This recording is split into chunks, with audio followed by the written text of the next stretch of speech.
Professional golf has always had its share of disagreements. Players complain about course setups. They argue about prize money. But what's happening right now is different. This isn't a single player venting after a bad round. This is a coordinated rebellion inside the locker room, and it's aimed directly at the man who runs the entire tour. Brian Rolapp arrived with a vision. He wanted to reshape professional golf into something more like the NFL. Tighter schedules, smaller fields, fewer guaranteed spots. A system where some players might even get pushed down to a lower tier. For many players, that vision felt like a direct hit on their careers.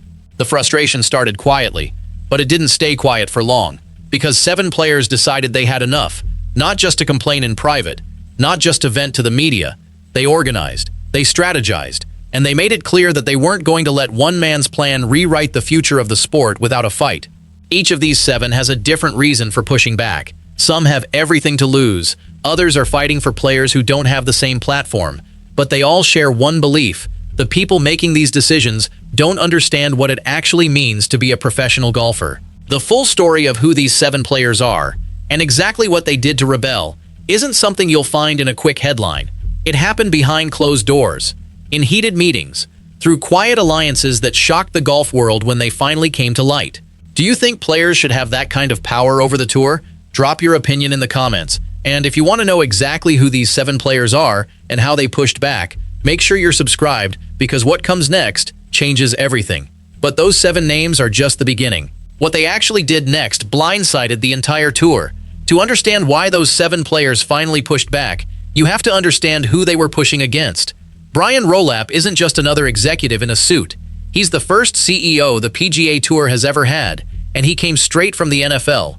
That alone made players nervous. Someone who spent decades inside American football, a league built on strict control and centralized power, was now going to decide how professional golf operates. And Rolapp made it clear from day one that he wasn't interested in small tweaks. He called his approach a blank sheet of paper. That meant he was willing to throw out old traditions and rebuild the tour from scratch.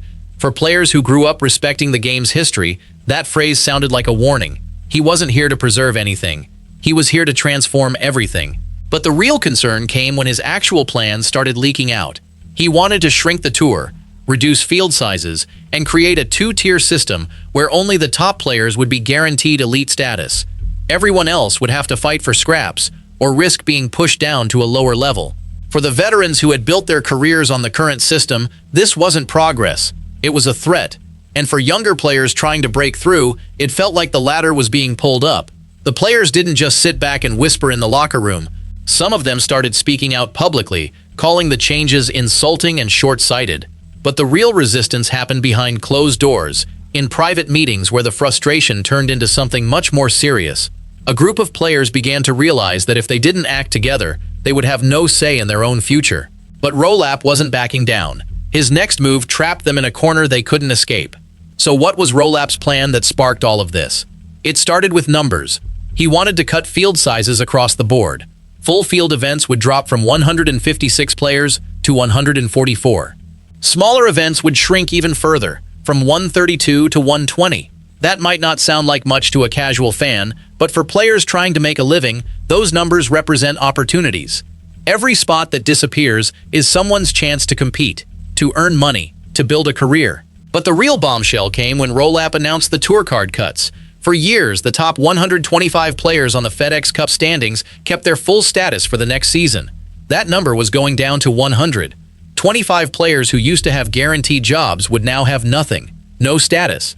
No safety net. No guarantee they'd even get into events the following year. The tour tried to explain it away. They blamed slow play. They said smaller fields would help with pace of play issues. But the players didn't buy it for a second. Veterans like Lucas Glover called the explanation insulting.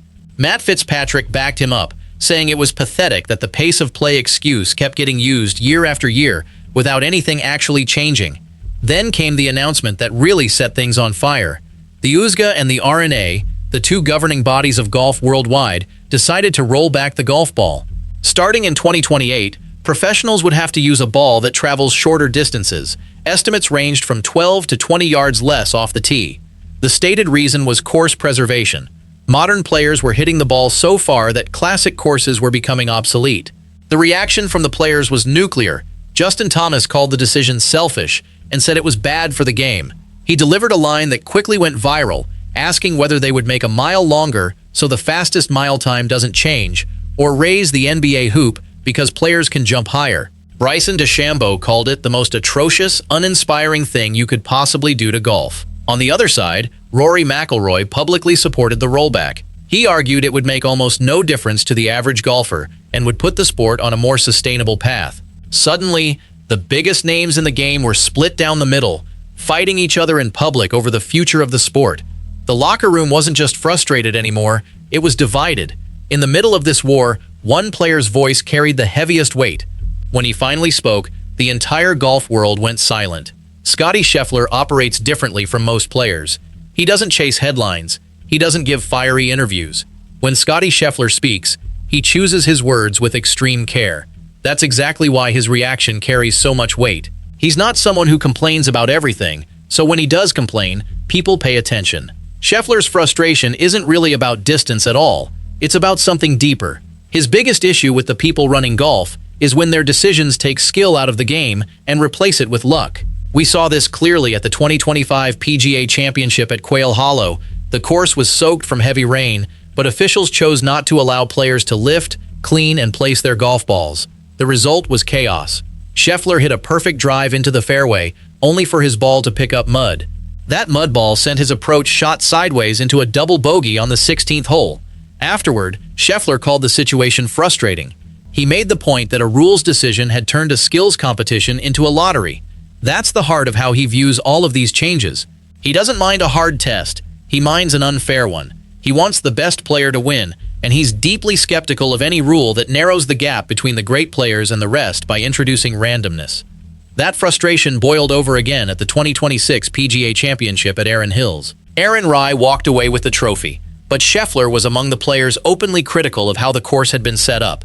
The greens, the pin positions, the sheer difficulty produced a bunched leaderboard. In the eyes of the best players, skill was no longer separating the field the way it should. When the world number one starts publicly questioning whether the setup is rewarding great golf, the governing bodies should be listening. No one on earth has more credibility on the subject than Scottie Scheffler. But Scheffler wasn't the only one ready to fight. 6 other players had already decided that talking was a waste of time. So who are these 7 players? Let's start with the loudest voice in the room. Rory McIlroy has never been afraid to speak his mind, and he didn't hold back on Rolapp's plans. He called the proposed second tier a glorified Corn Ferry event. He warned that if sponsors weren't putting up $30 million, certain tournaments would lose their status. And he pointed out that LIV Golf had created a false economy that forced the PGA Tour to raise prizes and cut fields. McIlroy's criticism wasn't just a passing comment. He went after Rolapp's vision directly, and Rolapp responded just as directly. The CEO fired back, saying he had spoken with Rory and insisting that the Challenger Series events would be played on familiar courses with significant prize money. It was a public power struggle between the face of the tour and the man running it. Then there's Lucas Glover. He's a major champion. He's been around long enough to see plenty of changes come and go. But when the tour blamed field size reductions on pace of play, Glover called it insulting. He didn't mince words. He said players weren't buying the explanation, and he made it clear that the real reasons were financial, not logistical. Matt Fitzpatrick publicly backed Glover, saying it was pathetic that the pace of play issue comes up every year and nothing ever gets done about it. Jordan Spieth and Scottie Scheffler both have deep connections to traditional events that could be downgraded under the new system. Spieth's ties to the Byron Nelson and the Schwab Challenge are well known. Scheffler just won his hometown CJ Cup Byron Nelson, a tournament that could lose its elite status. Telling Scheffler he can't play his hometown event would be a tough sell. Telling Spieth the same thing about the tournaments he grew up watching would be even harder. Maverick McNeely is a younger player who serves on the Future Competition Committee. He spent 10 months in negotiations, and he revealed that players' biggest concern is losing the freedom to choose their own schedules. One of the best things about being a professional golfer, he said, is that nobody mandates when you have to play.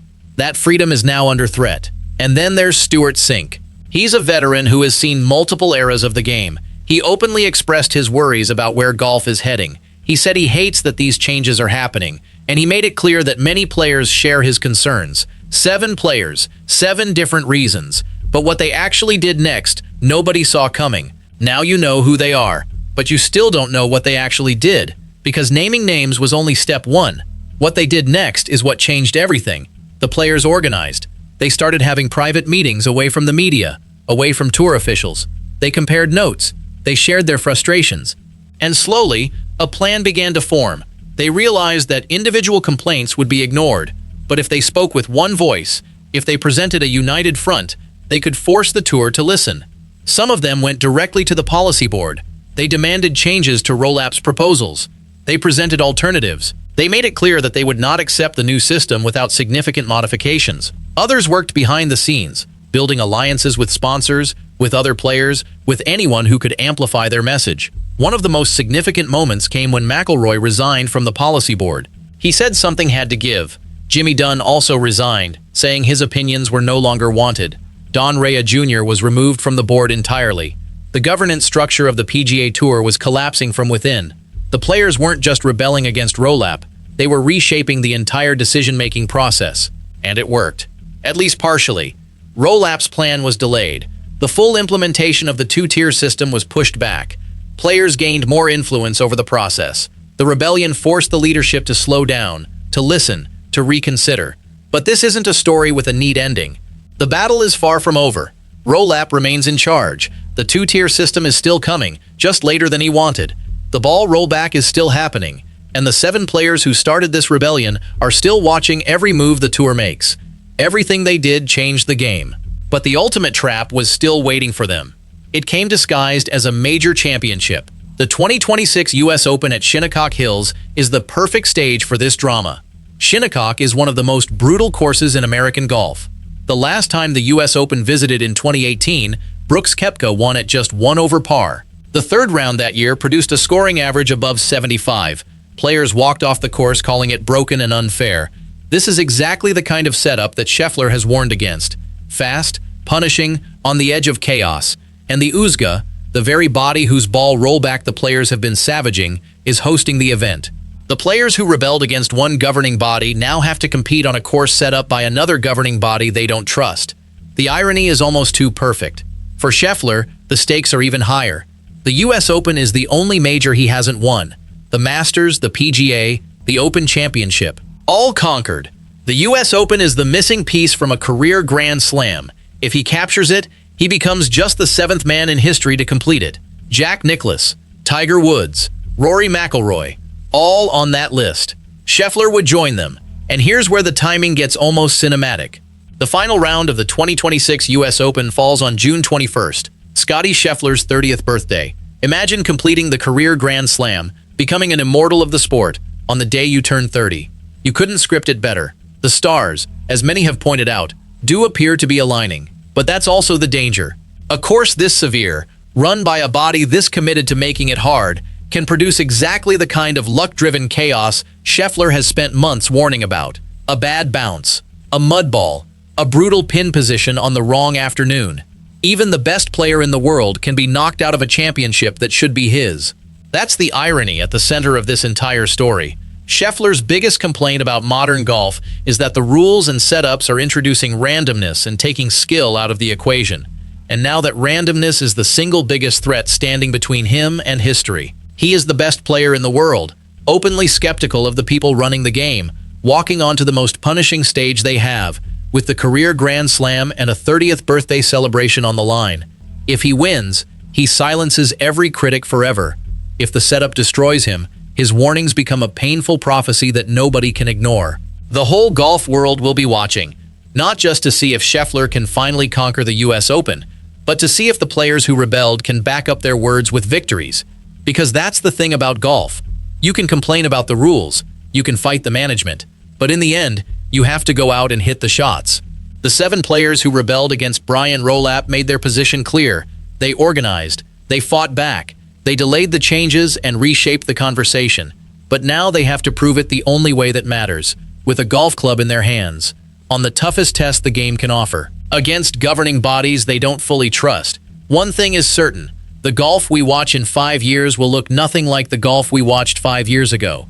Whether that's because of Rolapp's reforms or because the players successfully stopped them, the game is changing, and it's never going back. Do you think the players were right to rebel, or should they have trusted the leadership? Drop your take in the comments, and if you care about where this sport is heading and you want to follow every twist in this story, hit subscribe now, because this isn't over, not even close. The real battle is just beginning.